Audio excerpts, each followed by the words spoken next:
Hello, welcome to Edson. I hope you're all well. So, international football break right now, the last of the World Cup qualifiers, and some games kicking off this Thursday for the qualifiers. There's a couple of international friendlies before then, but this Thursday, this is where it's all happening. England at home to Serbia. You've got to be hoping for an England win there. They've already qualified, of course.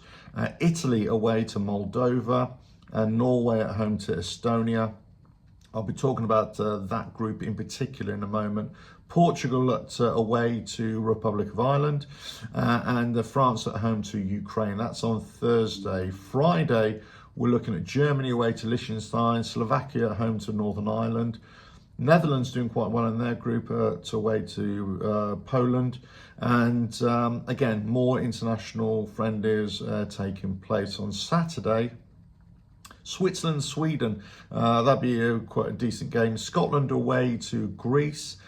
Scotland hoping for a win there to try and secure their footing in the World Cup finals next year.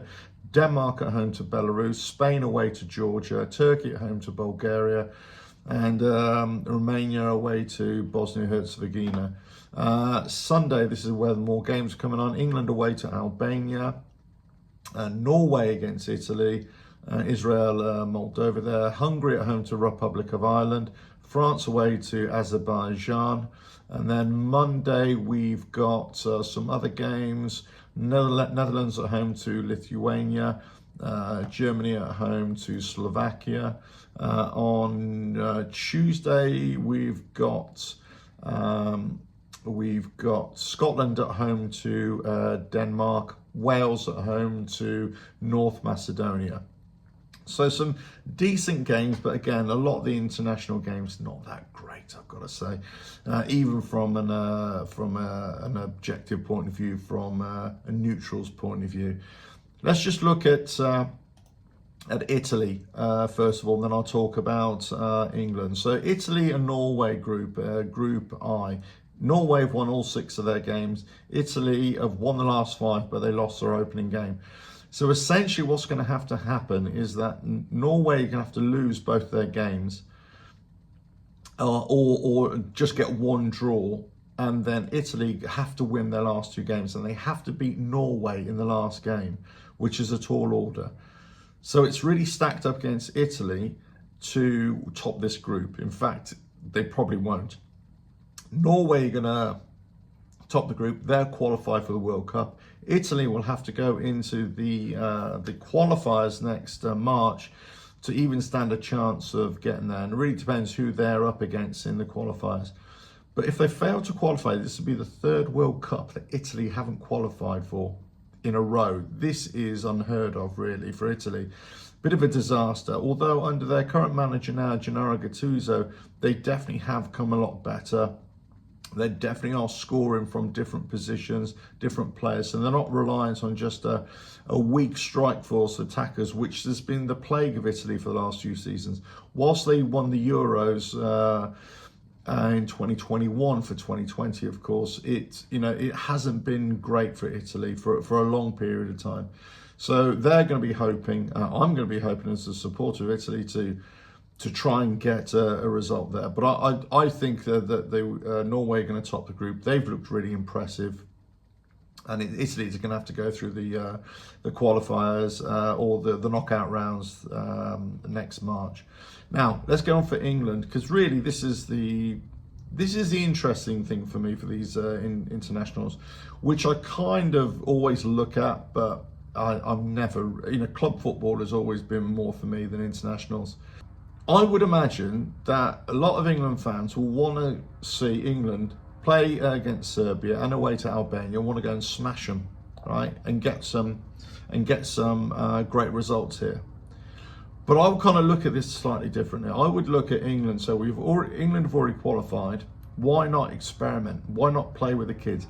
There's no way any other nation is going to get above England. They've topped the group with 2 games to spare. Fantastic.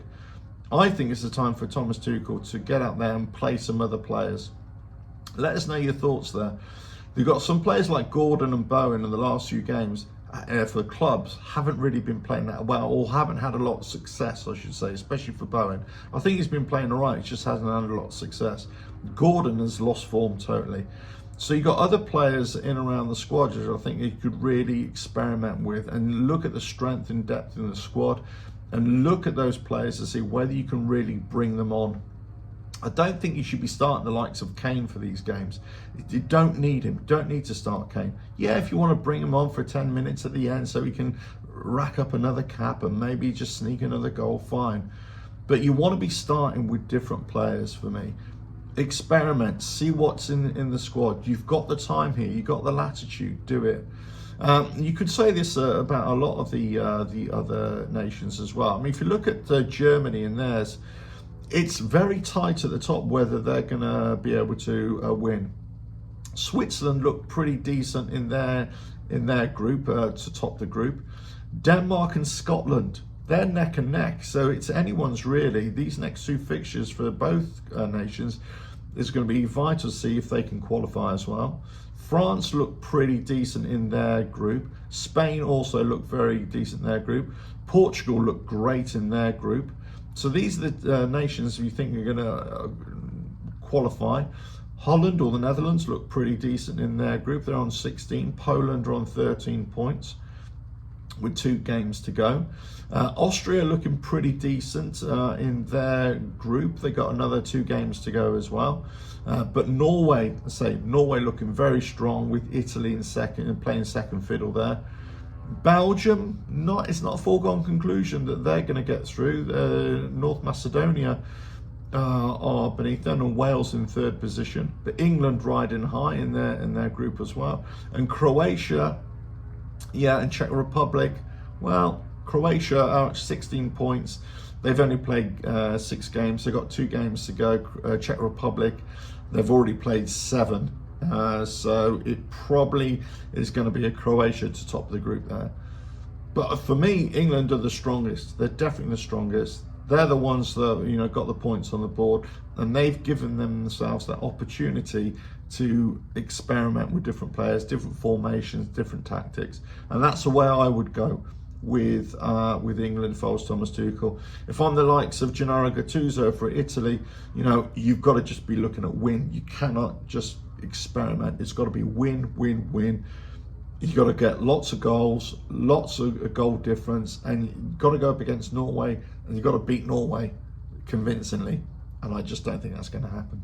Let us know your thoughts in the comments below. What are you hopeful for the internationals? And and your team and your nation, are you happy where they are? Are you happy with the players that are performing and the manager, or are you hoping for a lot more? Let us know your thoughts in the comments below. If you like what I do here, keep on watching, and I'll catch you again. And I will be back on Friday night for a live show, so come and join me then. Right, catch you again. Bye now.